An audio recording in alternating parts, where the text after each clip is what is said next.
Berarti silakan aja mereka berhubungan dengan Kristus Yesus. Yang mereka semua ya silakan bawa pulang bungkus. Tapi terkait dengan hukum Taurat dalam hal kepada Zuma dan kawan-kawannya, sekalipun kamu mereka-reka yang jahat tentang kekristenan, tentang orang Kristen, kami punya Tuhan yang hidup. Kami punya Tuhan yang luar biasa. Kami punya Tuhan yang dahsyat. Tuhan yang bela kami. Ya, haleluya. Wow, wow, wow, wow, wow, wow. Haleluya. Tuhan dahsyat, hebat, luar biasa Bapak Ibu. Akhirnya saya ketemu lagi bersama dengan saudara saya Bang JDP. Ya, ini semua berkat doa saudara, dukungan dan support saudara, sehingga abang saya sudah sehat kembali, ya, sudah pulih kembali. Wow, wow, wow, luar biasa. Lepas dari maut saudaraku. Tuhan dahsyat. Wow. Tidak ada satupun yang berani berkata, "Akulah jalan dan kebenaran dan hidup." Hanya Yesus yang berani berkata seperti itu. Ayo kita berpikir, siapa dia? Kenapa hanya dia yang berani berkata seperti itu? Haleluya, haleluya, haleluya. Assalamualaikum warahmatullahi wabarakatuh. Salam Aki. Aku kabarkan Injil keselamatan. Bapak Ibu kasih Tuhan, ketemu lagi dengan saya Evangelis Abraham Effendi Usman. Bagaimana kabar Bapak Ibu semua? Tentu luar biasa. Yes, yes. Wow, kita itu sangat istimewa. Nah saudaraku, saya mengucapkan terima kasih kepada saudara semuanya yang selalu mendukung pelayanan Habaget, baik melalui doa, dana, motivasi maupun support saudara semuanya. Dan puji Tuhan, saya sudah di Riau, Pekanbaru. Dan juga sangat bersyukur kepada Tuhan, berterima kasih kepada Tuhan, di mana saudara kita Bang JDP sudah sehat kembali, sudah pulih kembali Bapak Ibu. Dan besok kami mulai lagi bermisi, melakukan amanat agung, memberitakan Injil, memberitakan firman Tuhan, dan bersaksi ke daerah-daerah saudaraku. Dan kali ini kita pergi ke beberapa tempat. Bapak Ibu dukung dalam doa, bawa dalam doa syafaat agar lewat pelayanan kita banyak orang dikuatkan. Itu pertama sekali. Yang kedua, banyak orang yang sudah undur dari hadapan Tuhan, alias mereka yang sudah dimualafkan, mereka bisa kembali kepada Tuhan. Dan mereka yang belum mendengarkan kabar baik, kabar sukacita, hal kerajaan surga, man huwa Yesua, siapa Yesus, lewat pelayanan kita mereka bisa mengenal Yesus Kristus sebagai Tuhan dan Juru Selamat. Ini sangat penting Bapak Ibu. Ini benar-benar adalah hal yang sangat penting.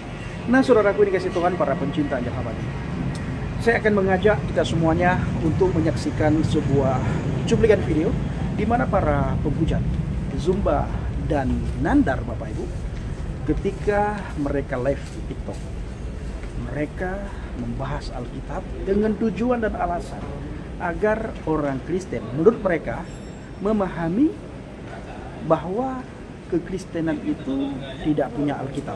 Mereka selama ini mencuri Alkitab. Ini pemahaman yang dibangun oleh si Zuma bersama dengan si Nandar. Bapak Ibu, saya ingin katakan satu hal, bahwa mereka itu adalah penghujat. Mereka bebas berbicara di bangsa dan negara ini, di Indonesia. Bebas membahas kitab lain tanpa ada kena undang-undang, tanpa kena hukum penistaan agama. Ini sangat disayangkan saudara, ya. Mereka bebas berbicara tanpa kena undang-undang, tanpa kena penistaan agama. Bapak Ibu, kita bukan tidak bisa membahas kitab mereka, kita bukan tidak bisa seperti mereka. Tetapi kalau kita melakukan hal yang sama seperti yang dilakukan oleh Zumba, maka pasti kena hukum penistaan agama dan pasti masuk penjara. Dan kita bersyukur ada Bang Edis TV, ada Al Hayat Kak Sofi, Kak Sofiatul, dan juga ada Bang Metatron, dan ada juga Nabi 26 yang ada di Amerika, dan juga ada para apologet lain yang di Amerika. Hanya mereka lah yang bisa berbicara, hanya mereka lah yang bisa bersuara Bapak Ibu.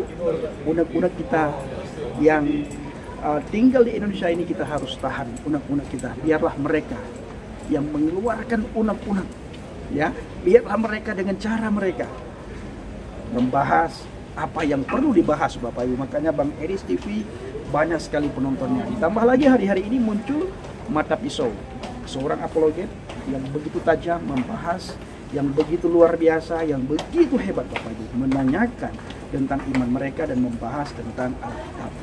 Setiap pertanyaan dijawab berdasarkan apa yang tertulis dalam Alkitab. Dan ketika ditanyakan oleh mata pisau, tentu para polemikus tidak bisa menjawab. Bapak Ibu, saya ingin mengajak kita semuanya bagaimana Zuma bersama Nandar, dia lagi membahas tentang kekristenan. Tidak ada orang lain Bapak Ibu, hanya mereka berdua. Ya, hanya mereka berdua Bapak Ibu. Mari kita lihat bagaimana cuplikan videonya. Atau itu penjahat. Yang kedua, dosa apa yang dilakukan oleh Adam yang kemudian menyebabkan keturunannya mewarisi dosa itu. Masya Allah. Ini tema apa yang dosa bagus yang nih. diwariskan. Kemudian malam ini kita akan mengkaji hubungan antara kitab Taurat dengan agama Kristen. Itu apa hubungannya? Ini tema berat banget sama Oten nih. Orang aku aja gak sanggup bawain tema itu, Bang. Supaya Ini gurunya luar biasa. supaya mereka itu tidak supaya mereka itu tidak sok-sok seakan-akan kita itu nggak tahu gitu loh. Nah, bahwa selama ini mereka selalu di dalam kitab kami, dalam ulangan, dalam keluaran, dalam kitab kami, di kejadian ini. Kata kitab kami kata dia kan. Sekarang benar. kita kuliti, betul enggak itu kitab kalian kan gitu. iya. Karena kalau tidak ada hubungannya Taurat dengan mereka, berarti tak ada hubungannya anak Maria dengan mereka. Berarti silakan aja mereka berhubungan dengan Kristus Yesus yang mereka sembah. Ya silakan bawa pulang bungkus. Tapi terkait dengan hukum Taurat dalam hal ini Nabi Musa dan Nabi Isa, yaitu Yesus anak Maria, itu tak ada hubungannya dengan mereka. Masya Yang Allah. mereka hanya berhubungan dengan Kristus Yesus. Masya Allah. Tak ada hubungannya dengan Yesus Kristus anak Maria. Kecuali Masya mereka Allah. bisa menunjukkan data hukum Taurat itu memang ternyata untuk ini. Untuk Bani Israel. Untuk Bani di luar daripada Goyim. Bani Israel. Iya, karena kita lihat ending di surga itu. Pertama di dalam Yesaya 52. Israel baru itu deh. Yesaya 52 nomor 1 itu Israel baru itu tidak boleh masuk orang ke dalamnya orang-orang yang tidak bersunat. Tidak boleh orang tamek masuk. Kemudian kemudian ketika berbicara mengenai surga di Wahyu 21 itu kan berbicara surga ada 12 tahta, surga ada 12 pintu di mana setiap pintu setiap gerbang itu tertulis anak-anak keturunan Yakub, anak Yakub ke-12 suku. Nah ternyata di surganya orang Yahudi itu tidak boleh masuk orang yang tidak bersunat. Terus Kristen gimana ini ceritanya nih? Wahyu 21 nomor 27 itu nggak bisa masuk ke situ. Terus Kristen gimana dong? Dia kan udah pede banget masuk surga. Ya itulah dia ketika mereka minta nanti Yesus yang asli mengatakan aku tidak mengenal kamu. Ikutlah sama Masya Yesusmu Allah. Kristus yang kamu panggil ketika kamu beribadah sembahyang sambil makan babi, panggillah itu. Yang kau bilang Kristus Yesus, yang kau pakai bermukjizat, yang kau pakai bernubuat, yang kau pakai musik setan, panggil lagi sekarang dia. Karena sesungguhnya itu bukan aku kan gitu poinnya. Masya Allah, Masya Allah. Intinya Jujur. kita coba untuk ini, adikku, kita coba untuk menggali potensi yang ada pada diri orang-orang Kristen sejauh mana mereka memahami Bible.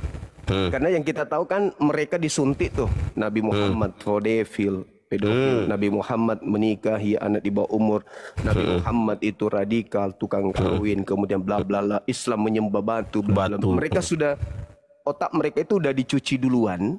Sementara mereka tidak tahu sebenarnya mereka ini agamanya apa dan terus maksudnya sumber agama mereka ini sebenarnya dari mana. Mereka cuma disuntik tentang sesuatu yang negatif tentang Islam padahal tidak benar. Nah, itu Sementara mereka sendiri tidak tahu dasar pijakan mereka beragama itu apa. Jadi seibarat kata mereka melihat kuman di seberang laut, gajah di kelopak matanya mereka nggak lihat. nggak nampak, benar. Ya. Kalau kata Yesus kan, ya selumbar di mata saudaramu kelihatan, kelihatan, balok di depan matamu nggak kelihatan. Singkirkan dulu balok yang ada di depan matamu. Itu Kristen banget, Gurunda. Yang saya heran, selama kita diskusi sama Kristen ini, mereka itu banyak. Nah, saudaraku dikasih Tuhan, para pencinta Jala Baki dan para pengikut Kristus yang setia. Bagaimana tanggapan kita semuanya setelah kita sama-sama mendengar, menyaksikan apa yang disampaikan oleh Zuma dan Nandar, Bapak Ibu. Ini adalah hal yang sangat luar biasa bagi mereka ini dakwah, ya, karena lagi membahas Alkitab. Kalau ditanya imannya, ditanya kitabnya, cengar-cengir. Congornya besar sekali, Bapak Ibu, ya. Suaranya besar sekali. Dan kita tidak bisa diskusi dengan mereka, Bapak Ibu. Karena mereka bisa menghina, tetapi kita tidak bisa sedikit pun menyinggung iman mereka, menyinggung kepercayaan kitab mereka. Gak bisa, ya. Kalau mereka tersakiti, Bapak Ibu, maka mereka tidak sungkan-sungkan untuk melaporkan. Dan dalam waktu 24 jam setelah dilaporkan, kita sudah kena hukum penistaan agama. Makanya kita bersyukur dengan adanya Bang Edis TV di luar negeri, Amerika. Ada Nabi 26, ada Bang Metatron yang di Belanda. Jadi saudara, saya ingin katakan satu hal kepada mereka. Kita bukan tidak mampu membahas kitab mereka. Sangat mampu dan jauh lebih mampu, saudara. Tetapi hukum penistaan agama menanti. Saudara, saya ingin sampaikan satu hal kepada para polemikus, bahwa belum ada satupun orang Kristen yang jahat setelah membaca Alkitab. Ya, belum ada. Tidak ada satu manusia pun yang jadi teroris setelah membaca Alkitab. Itu tidak ada. Tidak ada satu orang Kristen pun yang kurang ajar setelah memperdalam Alkitab. Tidak ada. Tidak ada satu orang Kristen pun yang punya niat untuk ngebom rumah ibadah orang setelah memperdalam Alkitab. Tidak ada. Rata-rata orang yang memperdalam Alkitab, hidupnya diubahkan. Kalau dulunya dia jahat, sekarang jadi baik. Dulunya membenci, sekarang mengasihi. Dulunya tidak sabar, sekarang sabar, dan dengan mudah mengampuni orang-orang yang ada di sekitar, orang-orang yang menyakitinya, orang-orang yang menghinanya, orang-orang yang mengoloknya. Bapak Ibu, saya ingin katakan satu hal, bahwa setiap manusia itu butuh kasih Tuhan. Karena hanya dengan kasih Tuhan manusia diubahkan. Hanya dengan kasih Tuhan pikiran orang diubahkan. Hanya dengan kasih Tuhan orang yang jahat diubahkan jadi baik. Jadi Bapak Ibu, saya sudah sampai di sini dan saya lagi cari Bang JDP. Bang JDP bilang dia sudah sampai menjemput saya, Bapak Ibu. Tapi saya belum tahu di mana Bang JDP. Sekali lagi saya ingin katakan kepada Zuma dan kawan-kawannya, sekalipun kamu mereka-reka yang jahat tentang kekristenan, tentang orang Kristen, kami punya Tuhan yang hidup. Kami punya Tuhan yang luar biasa. Kami punya Tuhan yang dahsyat. Tuhan yang bela kami. Ya, haleluya. Wow. Haleluya. Tuhan dahsyat, hebat, luar biasa, Bapak Ibu. Akhirnya saya ketemu lagi bersama dengan saudara saya Bang JDP. Ya, ini semua berkat doa saudara, dukungan dan support saudara, sehingga abang saya sudah sehat kembali. Ya, sudah pulih kembali. Wow, luar biasa. Lepas dari maut saudaraku. Tuhan dahsyat. Wow, haleluya. Si iblis tidak mampu. Nggak mampu. Tidak mampu. Wow. Biasa. Aduh. Saya bangga sekali. Haleluya. Jadi Bapak Ibu, kami besok kembali pelayanan ya. Nah, oke. Saudara, itu saja yang bisa saya sampaikan. Ya. Sekali lagi, saya katakan tidak ada satupun orang Kristen yang jahat. Amin. Setelah membaca Alkitab. Ya, tidak ada. Orang diubahkan, pikirannya diubahkan, hatinya diubahkan, hidupnya dimurnikan semakin mempelajari Alkitab. Makanya saya sangat bangga menjadi pengikut Kristus. Ya, bangga sekali. Ya, bangga sekali menjadi pengikut Kristus. Tuhan Yesus dahsyat. Tuhan Yesus hebat. Wow, tiada juru selamat selain Tuhan. selain Tuhan Yesus. Bapak Ibu, tanah yang kita injak, tanah yang kita pijak akan diberkati Tuhan. Amin. Doakan saudara, besok kami sudah terjun lagi ke ladang misi. Ya. Padi mulai menguning, pekerja sedikit. Mari kita menjadi pekerja-pekerjanya Tuhan. Yes. Untuk memberitakan Injil, memberitakan kabar baik, memberitakan Amin. kabar sukacita. Bapak Ibu, kita sudah harus siap untuk menuai. Yes. Menuai jiwa-jiwa kita bawa kepada Tuhan. Ini tugas pekerjaan yang paling mulia. Oke. Ya, tugas pekerjaan Amin. yang paling mulia karena ini bukan tugas yang diberikan oleh manusia. Yes. Bukan tugas diberikan oleh pendeta Amin. ataupun gereja, tetapi tugas yang diberikan oleh Yeshua HaMasyiah, Yesus Kristus. Pergilah, beritakanlah Injil dan jadikanlah semua Ya. bangsa murid. Betul. Amin. Sekali lagi, Yes. Bapak Ibu, dukung dalam doa, Dukung dalam doa. bawa dalam doa syafaat saudara, agar lewat pelayanan kita banyak orang dimerdekakan Dimerdekakan bagi Kristus. bagi Diselamatkan. Kristus. Amin. Haleluya. Amin. Amin. Salam dulu saudaraku. Salam Aki. Aku kabarkan, kabarkan Injil Injil keselamatan. Dadah.